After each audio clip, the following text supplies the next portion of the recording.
Hey, good morning, locals across California. It's so nice to be with you again. Lots of folks starting to join us. We're going to let people come on in, get comfortable. If you want to put your webcam on, we'd love to see your face. It's not required, but we do like to see you. So I hope this week is better for you than it was last week. Starting to cool up a little bit for me. We had some heat, flex alerts, some wildfires and floods and smoke. So it's a good reminder of why we are all working on the ground doing this work. All right, welcome everybody. I see more and more folks joining us. We have a really good LERN today. So this is actually our 11th time getting together. We didn't get together last month. That was just our little summer sabbatical, but we're back and back with a fury because we brought in the federal big guns today. So the California Climate and Energy Collaborative is just really pleased to welcome you back. And like I said, we're going to have Michael Forrester speaking with us today. He's the Acting Principal Deputy Director for the DOE's Office of State and Community Energy Program. So we're really fortunate to have him and some of his colleagues here to talk to us. But before that, let's run through some of our typical hellos and activities. So next slide, please.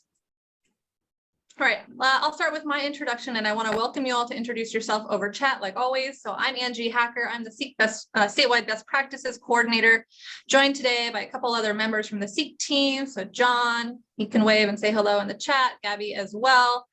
And they can say hi, and you can always reach out to them if you have any technical issues during the webinar. We wanted to, just thank you for continuing to come to these and making these really great interactive 1-hour meetings. They're designed to be this regular space for local governments and those who work with them to help each other learn about available opportunities to advance their energy and climate goals. And so today is another chance for us to give you some advanced heads up on some key programs before they hit the streets, so that you have time to prepare and even help inform their development in some cases. So after we run through our normal opportunity roundtable and spotlight, we're going to get some federal program updates from our guest, Michael Forrester from the DOE, who I'm going to introduce in just a moment. And we're going to wrap up today with our BPC workshop being dedicated to gathering your thoughts and ideas and input on one of the key programs you're going to hear about today, the Energy Efficiency and Conservation Block Grant, a really important one for folks like you. So as always, don't stress out about taking notes. The slides and recording is going to be distributed after today's meeting, along with a document with all the resources that we are going to be sharing. Okay, so next slide, please. Our opportunity roundtable is a chance for me to share what I know, both about what's coming up on the horizon and what's active right now. And it's an opportunity for you all to join your peers in helping us all advance our knowledge on the opportunities that we could take advantage of. So please share anything you're aware of in the chat. And that could even be, it could be funding, it could be trainings, it could be events. Let us know what you're aware of that your peers could potentially take advantage of. So, you all know it's an exciting time on the horizon over there on the right. We've been talking about a lot of these things. So we know that there have been state and federal budgets that have been enacted for fiscal year 2022-23 with major climate provisions. There are now the programs that have been funded by the infrastructure law are now hitting the street. So we're starting to see them all the time, new solicitations coming out, sometimes from the federal government, sometimes passed through state government agencies. And now we have major energy and climate investments that have just been enacted through the Inflation Reduction Act. And that's just at the very beginning stages of the machinations of what it takes to actually become a solicitation. And then California has passed a number of energy and climate bills. Excitingly, one co-sponsored by CivicWell, so that was SB 852, and that's going to allow cities and counties to create climate resilience districts. So let's talk a little bit about specific funding opportunities that are active right now. So the first one, we've been talking about this for a long time. The Strategic Growth Council's Regional Climate Collaborative was a big one. This is Right now it's one-time funding. It's the first time it's happened, but it's had a long window, application window. It's closing on October 7th. And so hopefully those of you that are going for it or are part of a team are actively working on it and probably feverishly trying to meet that deadline. This is a good luck, and we hope to hear all about all the awards later on down the line. I also wanted to mention PG&E. For those folks that are in the PG&E territory, there's the Community Microgrid Enablement Program. Who knows, maybe someday we'll have them come here and talk about it. But if your community is seeking critical facility energy resilience for extreme weather, power safety shutoff events, or other events, PG&E's Community Microgrid Enablement Program is trying to help. And so they have enhanced technical support and cost offsets for certain distribution system upgrades. And so it's trying to help communities take their concepts into action to actually create resilience. Okay, the last one here that was active right now, I posted it on the LinkedIn group. It's from the California Energy Commission. It's called the California Automated Permit Processing Program.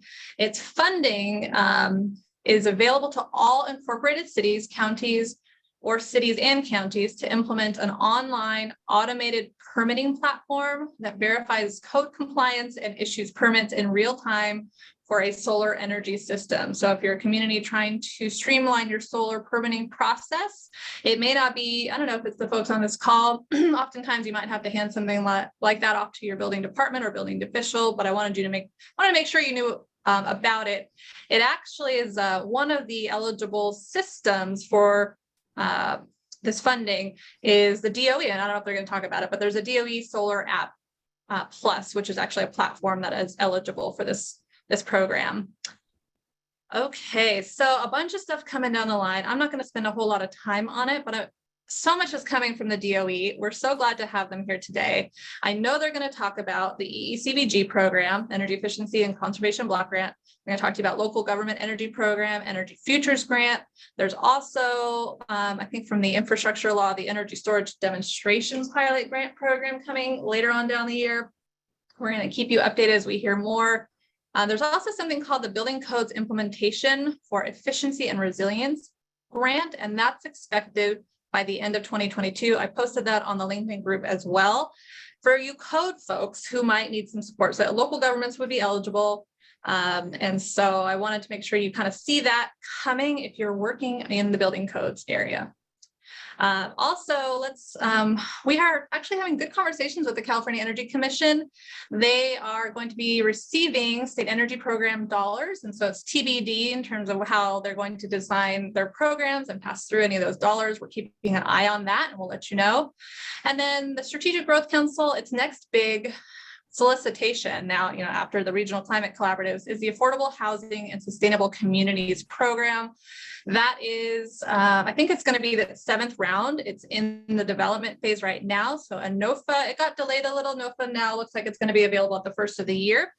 And I'll talk in a minute about that program a little bit more. There's some input opportunities coming in fall as well.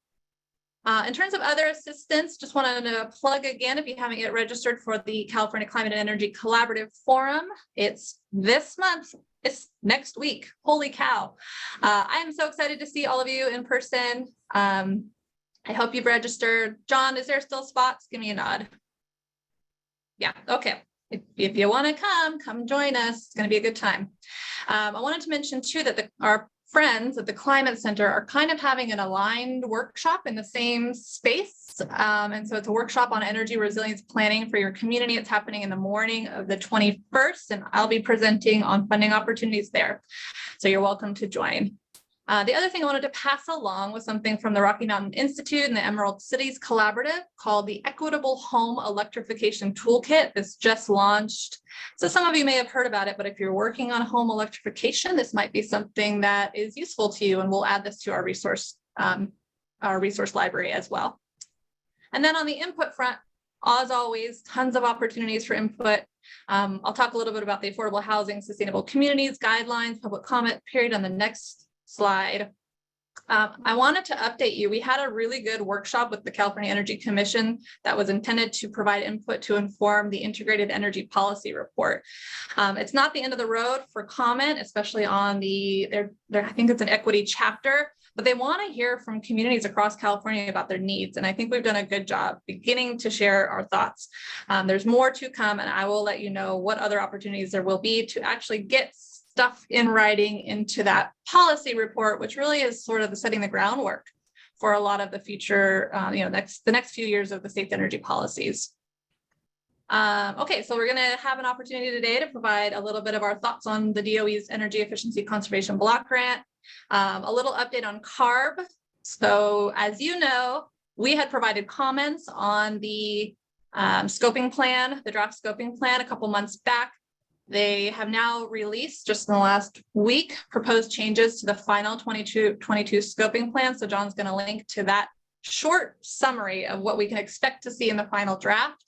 I just wanted to let you all know, those of you who are following that there have been some updates there, and we're expecting to see the final scoping plan later on this year. And a lot of stuff in the news about, even from the governor's office, working to make those strategies and the targets even more aggressive. Okay, and then the last thing here, Strategic Growth Council, they have a new program called the Community Resilience Centers. It's in the design and development phase, but they're expecting to have a public comment period on their guidelines starting this month. So we'll keep you posted on that as well. But if you're working in resilience, it's local governments would be eligible, but things like small businesses would be eligible for things like that as well. And so these are, these are for physical centers. Okay, so let's go to the next slide. This is super fast. My main goal here, I was like, all right, what can I tell these guys about the Affordable Housing and Community Development Program from the Strategic Growth Council?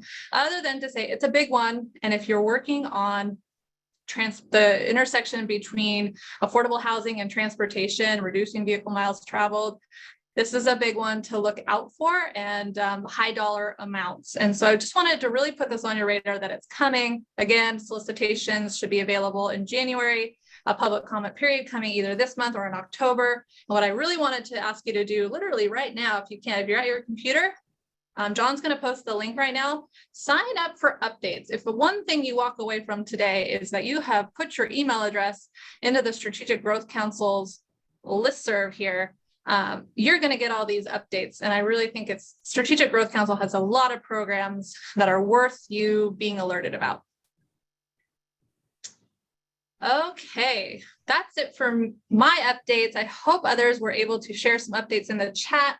We'll scour those and make sure those end up in our resource file. Thank you for everybody providing some input here. All right, next slide, please. Okay, well, now I get to turn over to the guest today, Michael Forrester. He is the former director for Cincinnati's Office of Environment and Sustainability. While at Cincinnati, he led the installation of the municipally led solar array in the county.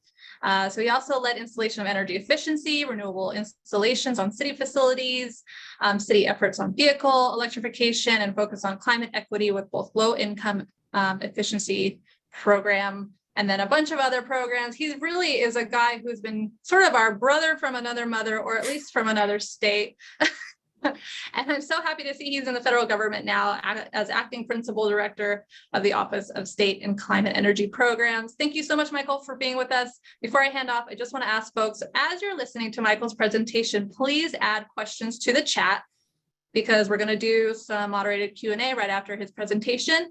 And like I said, there's going to be a feedback opportunity session at the end. So John is also going to provide you now with the Jamboard link so that you can start tracking your thoughts, start providing thoughts on 5 different topic areas that we're going to get to by the end. All right, Michael, thank you so much. I'm going to hand it off to you. All right. Well, thank you much, Angie. I really appreciate it.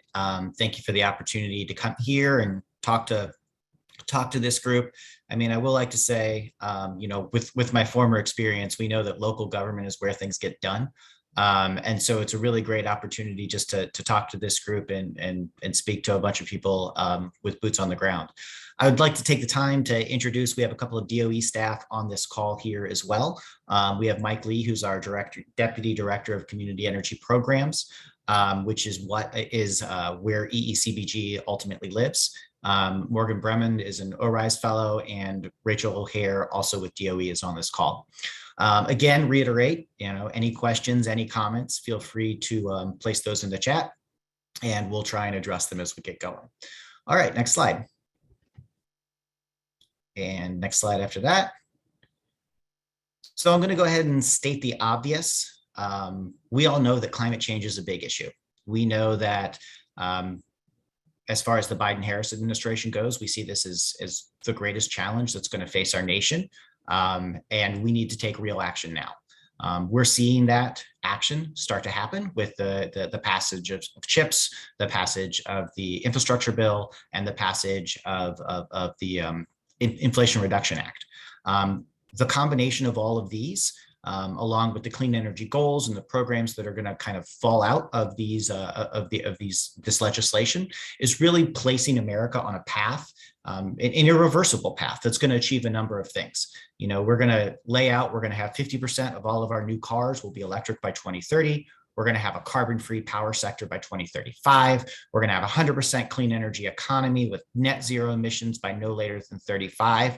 And these are real actions. And we here at DOE realize our essential role in executing the mission that has been laid out by the administration. We're investing billions of dollars into transitioning the US into a clean energy economy. And we're focusing a lot of that investment on underrepresented and energy burdened communities.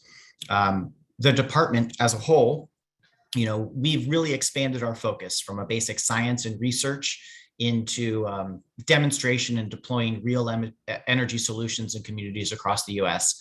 And this strategy, this realization that we as a department have been focused on research and development, and we had a bunch of deployment kind of spread throughout the office, but the recognition that now we need to take action and we need to deploy, we need to put steel in the ground, is one of the reasons why our Office of State and Community Energy Programs was founded. It was a centralization of resources and really provides us a laser focus on deployment and getting things out into the field. Next slide. So SCEP, the Office of State and Community Energy Programs, was recently established in January of 2022. And we have approximately $6 billion in funding from the bipartisan infrastructure law and annual appropriations. Just to get out ahead of it, yes, the Infrastructure Reduction Act, IRA, has been passed. We don't know exactly where those provisions are going to land yet. We hope to get guidance from that shortly, but I don't really have a lot of information to share around where those various provisions are going to live. So SCEP was founded, and what we're really trying to do is we're trying to be that front door to DOE. So we want to provide that access and that touch points for states and communities to find assistance and programs that will assist them. So if you have questions, if you have ideas, if you have concepts, if you have projects you're looking to administer, we want to be able to serve as that liaison to the department as a whole. So while we operate various programs, we also have a wide reach within DOE and within the federal government as a whole. And so we want to be able to braid and leverage the various resources of the federal government to help local communities succeed. We have a number of priorities. You can see those right here. I will also say, again, one of our very key priorities is investing in those energy communities and those low-income, disenfranchised communities that have traditionally been left behind. And we are taking that into account in specific program design. Next slide. We're really here today to talk about the Energy Conservation Block Grant, EECBG. I'm super excited about that. This is one of the dedicated programs that design and give funding to local governments You may be familiar with this. It's been around since 2007. It was funded, originally funded under ARA, the American Investment Recovery Act, in 2009.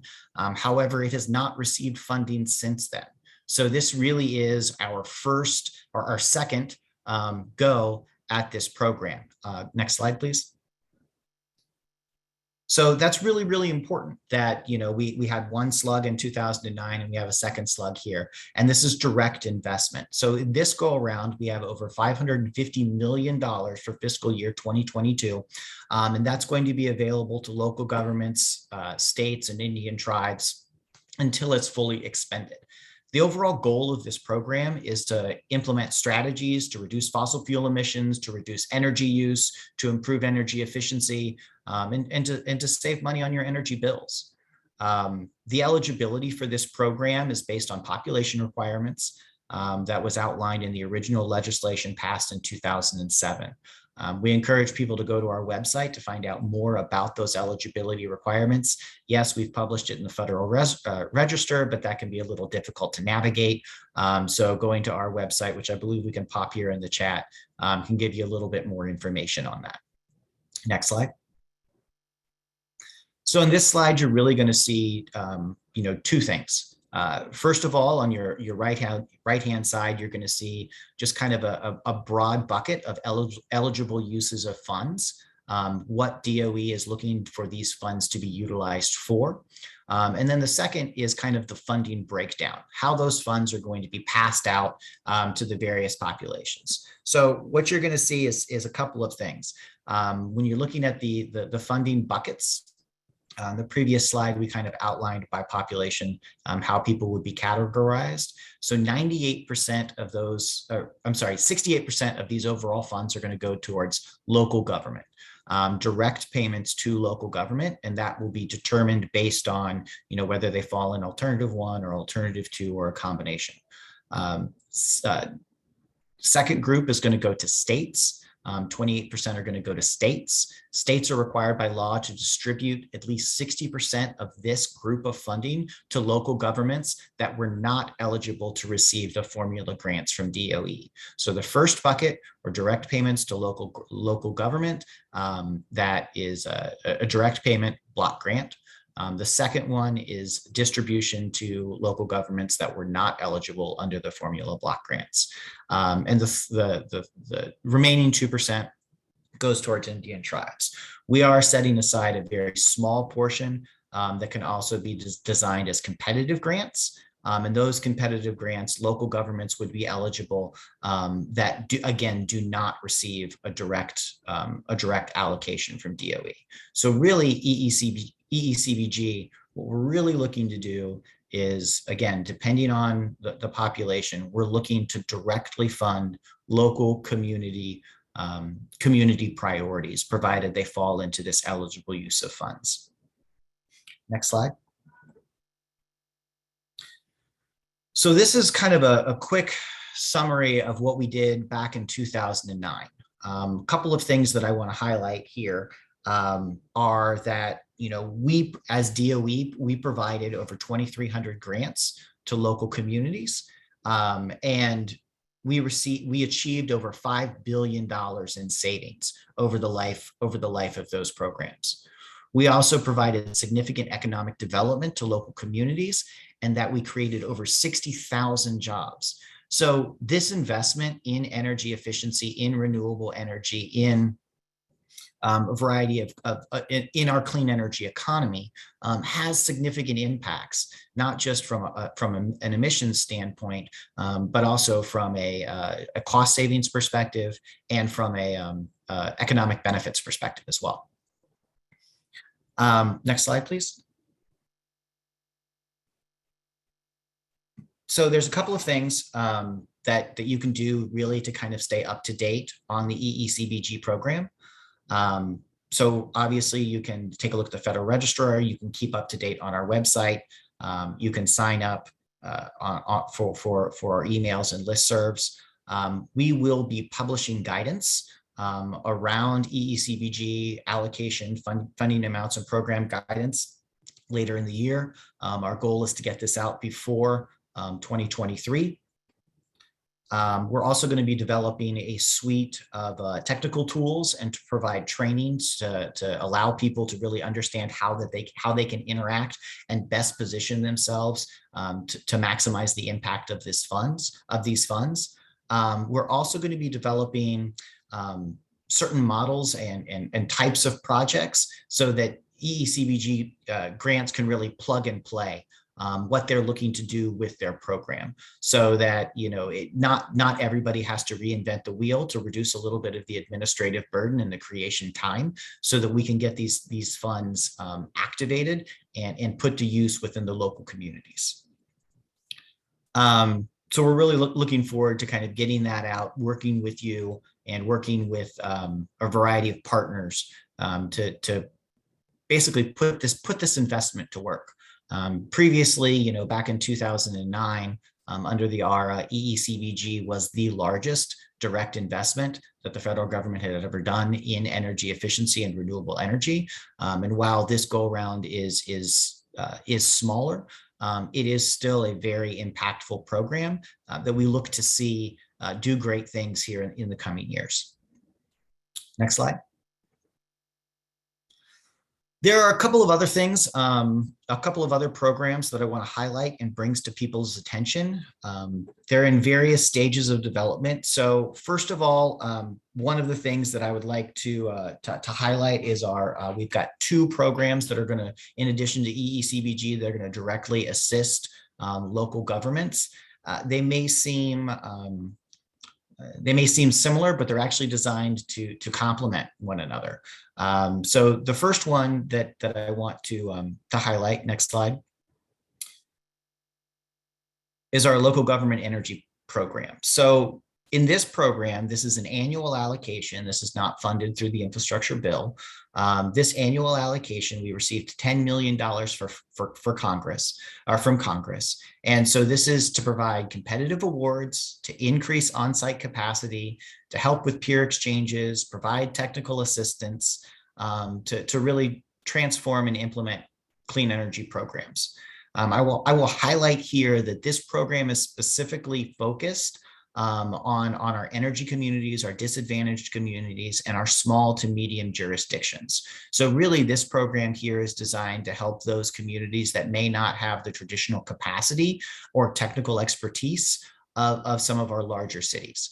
And so we here at DOE and Congress recognized that was an issue.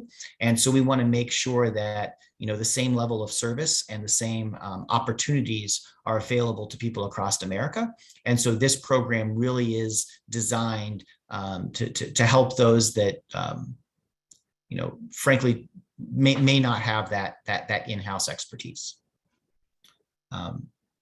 Next slide. So our Energy Futures Grant is a second program. It's a $20 million in annual appropriations. And it's to support, again, the advancement and development of community-led and development-focused efforts with clear energy and economic developments. Next slide. So it's going to focus on community-led efforts. So this may be for your slightly larger communities that have in-house expertise and are looking to go further. So we want to be able to provide the resources, the technical expertise to take those communities with vision and ambition and really push them over the edge. And we're really excited about this program. Like I said, we've been funded at $20 million. One of the things that we're really excited about is that while it hasn't been approved by Congress yet, both the House and the Senate have increased funding for both of these programs as well. So while they're still in development, we hope to have more information out about them in 2023. Next slide. So in addition to the kind of the programs around EECBG and the local government energy funds, DOE also offers a wide amount of technical support. We know that every local government is different, and we know that everybody is facing a variety of different problems and has a number of questions. And so we're trying to serve our local government, we're trying to serve our states, we're trying to serve our K through 12 schools, to be able to provide solutions, and so that we're able to learn together and implement clean energy projects. Next slide. So we have a number of public sector initiatives that are going on to help with that. This is just a few examples. And also I will highlight that if there are specific issues that state and local governments are having, we want to be able to serve that niche. So we, there's feedback opportunities, there's opportunities to have conversations about stressors and questions that you have here in the future that we'd love to find out more about. So first of all, I'm going to highlight our Sustainable Wastewater Infrastructure of the Future initiative, the SWIFT program. As we know, wastewater treatment plants are one of the largest users of electricity for local governments.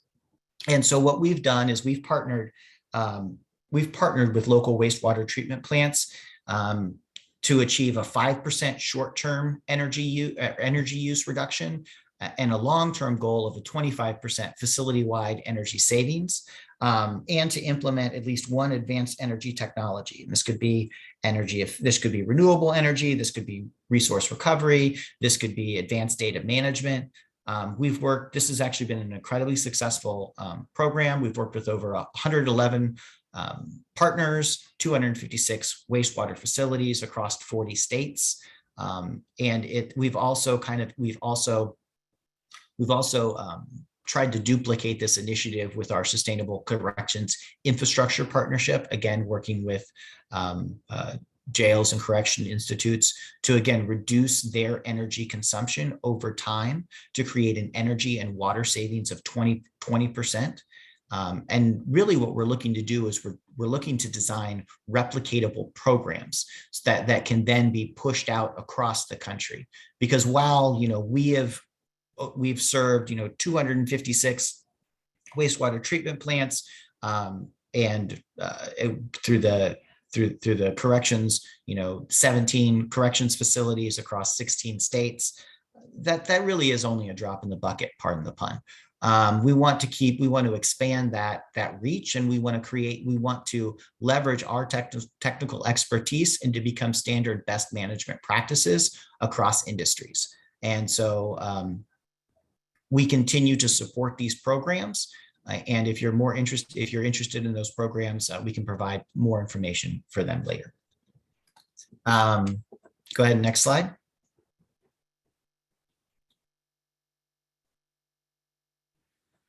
Our Better Buildings Challenge. That's a little bit of a tongue twister there. So this is something that DOE has been doing for a number of years.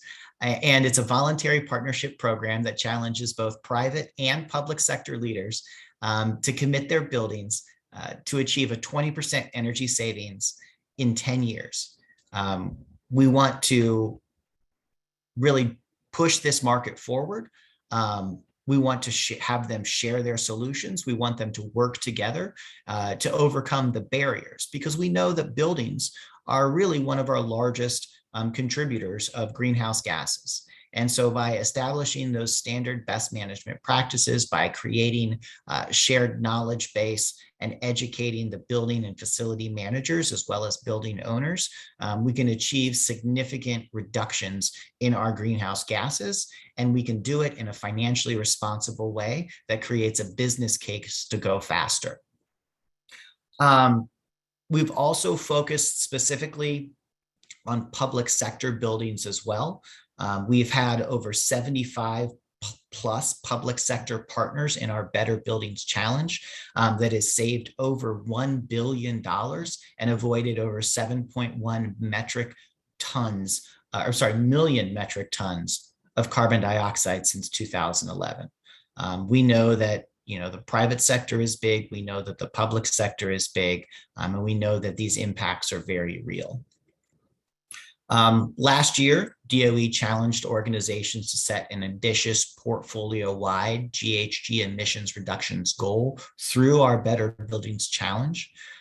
This new effort provides an additional opportunity for that peer knowledge and that technical exchange as we ramp up to meet our current climate crisis. Next slide. So not only are we doing these learning and these peer cohorts and these learning cohorts where people come together to establish best management practices and achieve real change, we also have a number of data tools that are available to these partners here. And I'm going to just highlight a few of them very quickly.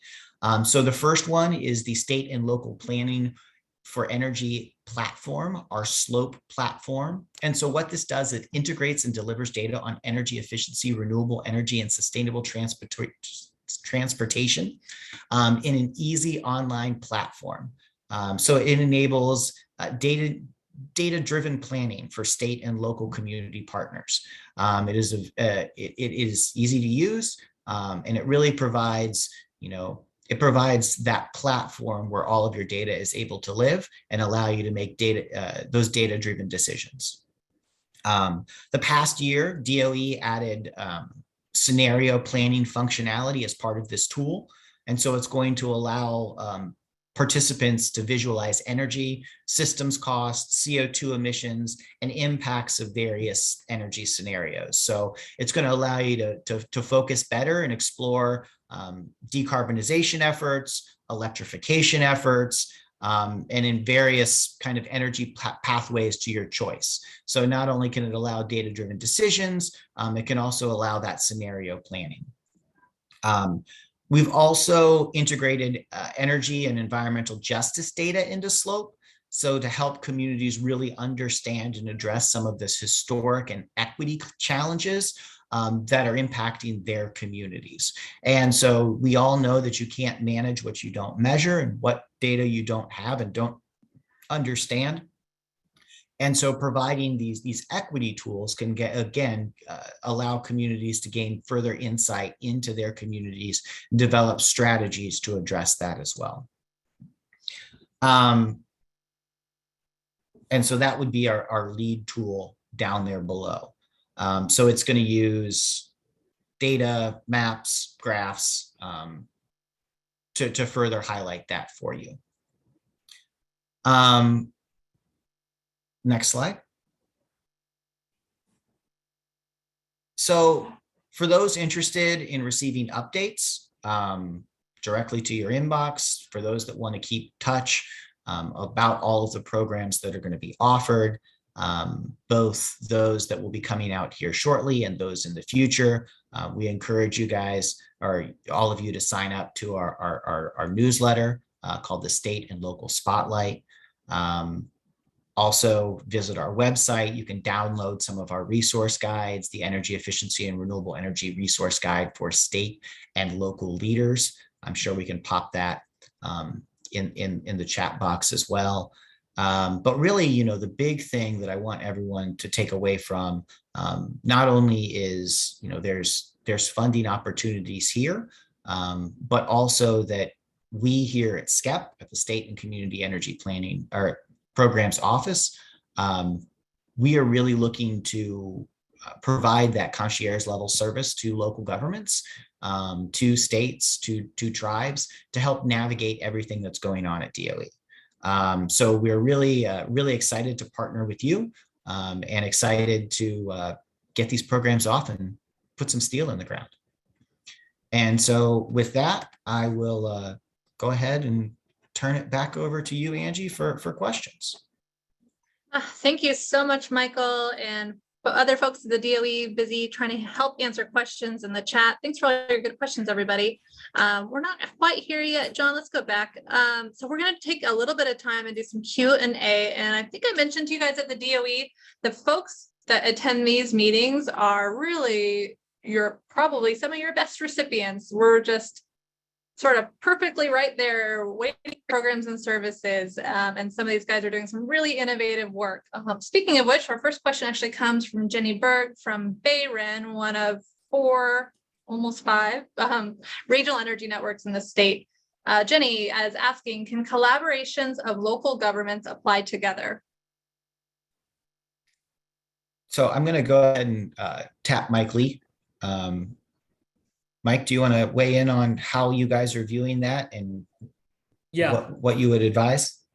Yeah, sure thing. I think this is definitely one of those things that we are looking into to see if we have the ability to do things like this that, would ease the administrative burden on the local governments that are applying. So like in general, we're trying to figure out how do we reduce the administrative burden to apply for DOE grants. So that being said, we do not, it's not, I would say like the odds that you could apply as a group are not very high. So I think I would plan on applying individually at this point, but if we can work it out so that you can apply as a group, it's definitely something that we're looking into. So, and maybe could you guys talk a little bit, is there more you can share on the application process itself? So there's formula, at some point you'll be given a notice that it's ready, it's go time. What do you do? What should folks be doing now?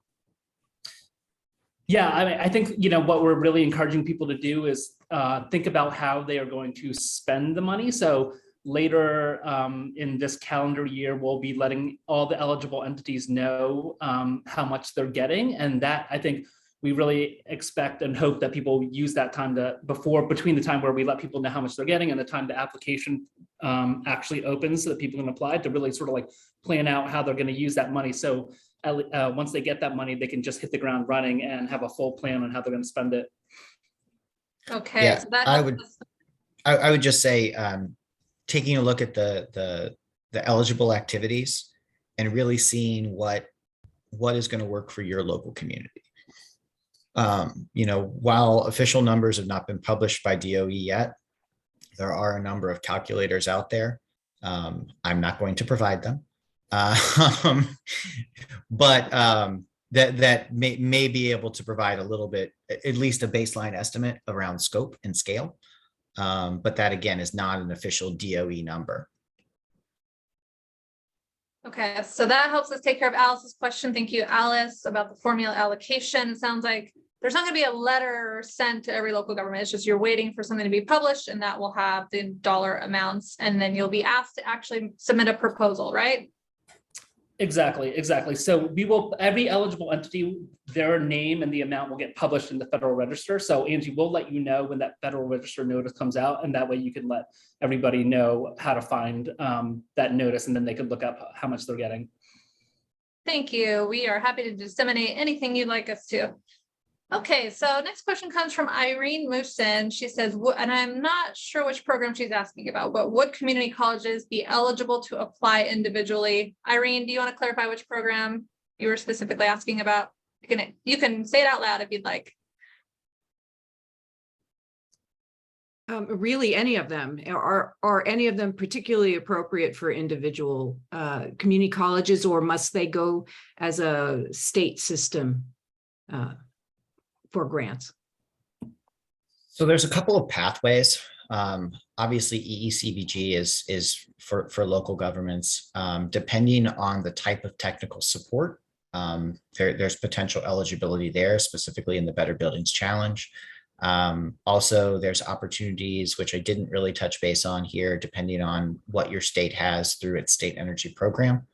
That really is determined by the state. So DOE would provide funding to the state for the state energy program. The state will then need to develop the type of programs that it will support. And it really is up to the state at that point in time. On top of that, we do, which we didn't really touch base on here, and I'll defer to Mike here. Our community colleges, would that fall under nonprofits potentially for programmatic support? Now you're testing the limits of my understanding of the IRS tax code here. Okay. But I think, yeah, I mean, I think it would definitely be something that we would have to get back to you on its potential. These programs are particularly appropriate for campuses in DAC communities. There's an aggressive sustainability policy within the system statewide, but the campuses are not created equal in terms of the capital budgets or their resources, and also their relationships with the community as well. So they're providing services to the outer community also. So that's why I'm asking. That's part of the genesis of the question. Mhm. So if they can apply individually, that really helps them reach their both sustainability and the equity goals that are built into the program design. Yeah, I mean, it really is going to depend on the individual program. There are certainly programs that they will be able to qualify for. Great, thank you. Thanks, Irene. All right, we have another question here. I'm going to stick with EECBG for a second. Given there's a much smaller dollar amount available to cities from EECBG this time around compared to 2009, will the extensive reporting and documentation requirements be scaled back? You want to do that, Mike? Yeah, I think this gets back to what I was saying earlier. We're trying to figure out all the ways that we can reduce the reporting requirements. So I think we are hopeful that we will have some ways that alleviate the administrative burden, but we are not fully through like all of the approval processes yet to be able to give a good answer to that question. Yeah, I mean, the short answer to that is we're working on it.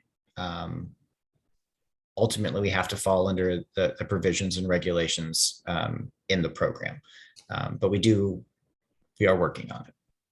Yeah, and I think, maybe the other thing to say is that because we have had the Recovery Act experience, there are certain ways that we are going to be able to streamline certain requirements, such as prevailing wage. Whereas before, like when I worked for the state of Connecticut, like we just have boxes full of timesheets. And I think that we have updated the system so that like people aren't going to have to keep paper copies of some things like that. So there's some more nuts and bolts questions in here, but we do want to move into our feedback session as well. So I want to get that going, and perhaps some folks can continue answering questions over chat as well. We're starting to even see some feedback being provided in the chat too. So we're going to make sure the DOE gets all of that. John, can you bring the slide back up? So this is our BPC workshop. We're going to spend this time now providing some informal feedback to the DOE. They are still in early program design, so they don't have any formal input processes happening right now. But this is really us at SEEK wanting to make sure we have them here. What ideas and thoughts can we give them as they're in their early development phase? And we're going to talk about these specific 5 topics. So there is a Jamboard, and if John or Gabby, could you drop the Jamboard link there? There's an opportunity for you to actually throw your thoughts directly there on these 5 items. So I'm going to give you 3 minutes of quiet brain time because I really like doing that. So you can actually throw thoughts on these topics into the Jamboard, and then we're going to have a little bit of a discussion about it.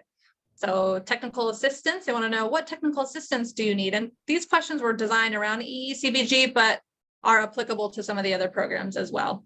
So what technical assistance might you need to support your goals or support your participation in these programs? What barriers and challenges have you faced in applying for and managing federal grants? What are some strategies for increasing local capacity? That's a big one.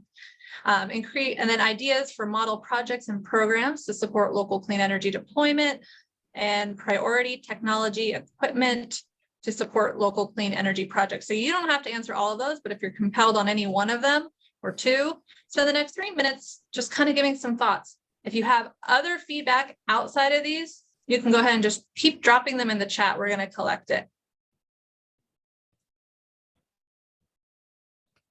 If anybody has any problems getting on Jamboard, let us know. There should be just a pretty simple link.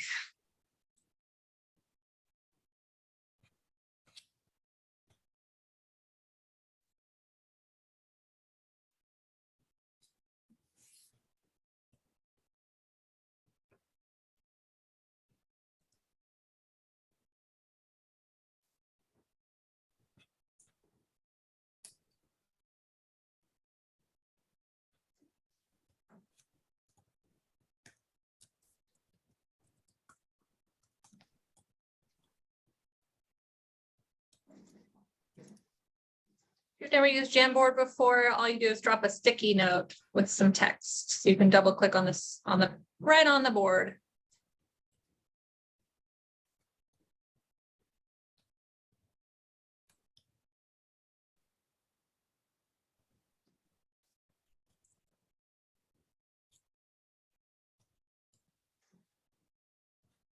Right.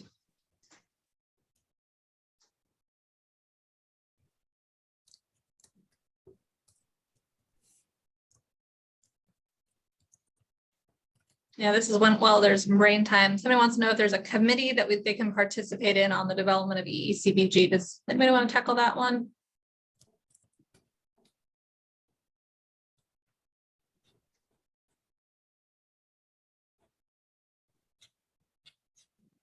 Mike, did you hear that one? I am looking for it now, but if Yeah. somebody wants to read it, maybe that might speed up the process. Oh, just if there's any kind of committee to participate in to help develop EECBG. Yeah, so we will be standing up a advisory committee to support EECBG.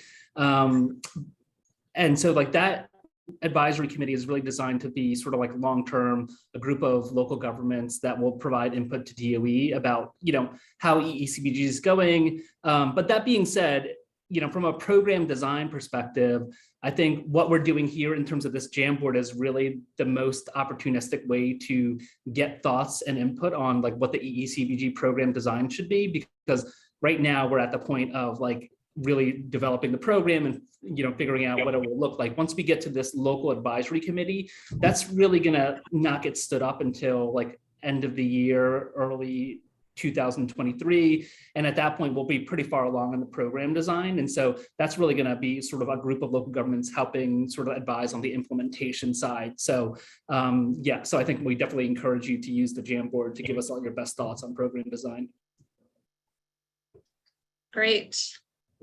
Thank you. Okay, so John, let's go ahead and show, let's show the Jamboard on the screen if you don't mind. And what I want to do here, because we don't have a whole lot of time, but man, are we getting some really good input. Lots of post-its happening, and make sure you guys can, know that you can scroll to those 5 different topics if you just use the top scrolling arrow. So there's 5 topics. Okay, so I want to open it up for anybody who's feeling really compelled by the kind of feedback that they would like to share. What ideas and thoughts do you want the DOE to hear? Ray, you can raise your hand or just unmute. This is Jody London in Contra Costa County.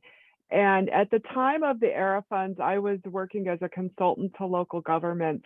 The reason my job as a sustainability coordinator for this county exists today is because of the experience we had with those EECBG funds and the fact that when that funding expired, we used it to create the first regional energy network in California, the Bay Area Regional Energy Network. It was one of 2.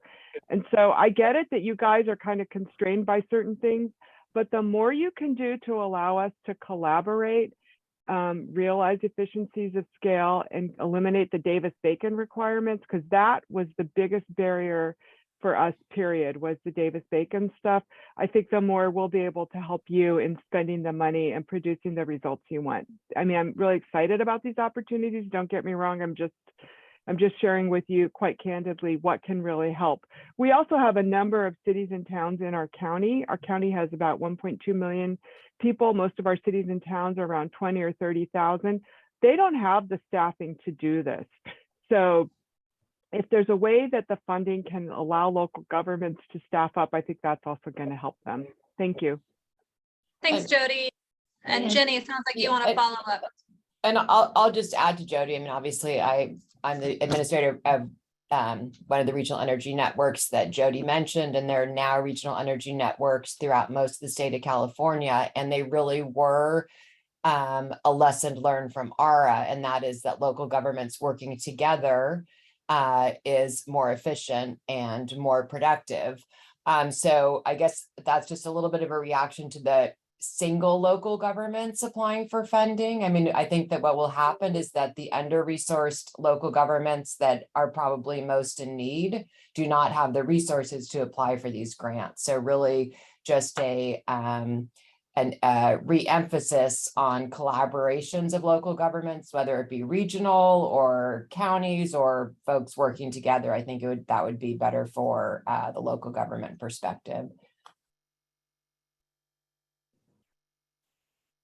Thanks, Jenny. Appreciate that history.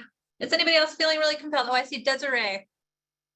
Yeah, and just to kind of, again, capitalize on what you guys were just saying, I just think it's really important, especially in these rural or underserved cities and local governments, that the information be like accessible in a kind of layman's terms kind of way, because without the what I've seen, you know, on the private side consulting in the energy realm is that if we go into a rural community, they might be eligible for so much funding, but they're just like, we don't even know how to begin with this. So I just think that if you're just going to be releasing the funding and sending it into that letter, maybe if there was like a workshop that went along with that letter or a pre-recorded webinar that kind of explained something to the nature of how they could actually utilize the funds, because, you know, people go in and out of the positions in these rural governments, and it's hard for them to like pass something on that they may not know nothing about. Got one last, I think, comment that we can take. That's from Nick Peterson. Wait, Go ahead, can Nick. I want to respond 1 second. Oh, yes, sorry. Go ahead, Mike. So Desiree, to your comment, that is one of the reasons why this organization was established. So I appreciate the comment, but that really is one of the big focuses of SCEP going forward, is how do we serve in that role, so where we can, I mean, it's hard to have a government agency say this, but how do we break down government speak so that people can understand it and they can implement it? And so we really do, when I say we want to be that front door, we want to be that place where those rural communities, where those disenfranchised communities, we want them to know to come knock on the door so that we can open them and lead them through. Yeah, and I think it's just getting it out there that you are that front door. You can't knock on a door that you don't know is there, right? So it's just really important. And Yep. you know, we try and all do our part to be able to do that. And that's another thing, that if they can join together with other local governments, then they can utilize them as a resource when they may not know where to go for that. So that's just kind of the in between on all of that. Thanks, Desiree. Appreciate all of that. And Nick from Albany. Yeah, this is a kind of sort of specific one, but we're trying to get you know, a lot of houses electrified, and one of the big hurdles we have, Albany, a lot of people use gas for water heating and space heating, and we're having a real problem. People can't fit the heat pump water heaters, and so they go to the gas instant, which is a real drag. Is DOE working on anything like a low boy or a split system heat pump? Because these things are, you know, it's hard to get them into crawl spaces and lower ceiling height areas in older homes. So that was something that would really help. And then also, I'd love to know what DOE is doing to try. I mean, EVs are still too expensive. Someone needs to come up with a more affordable EV, and everyone's ignoring that market because they're all going for the big trucks and the, you know, the luxury cars, and we're still not seeing incentives, and it seems like the government should be incentivizing that.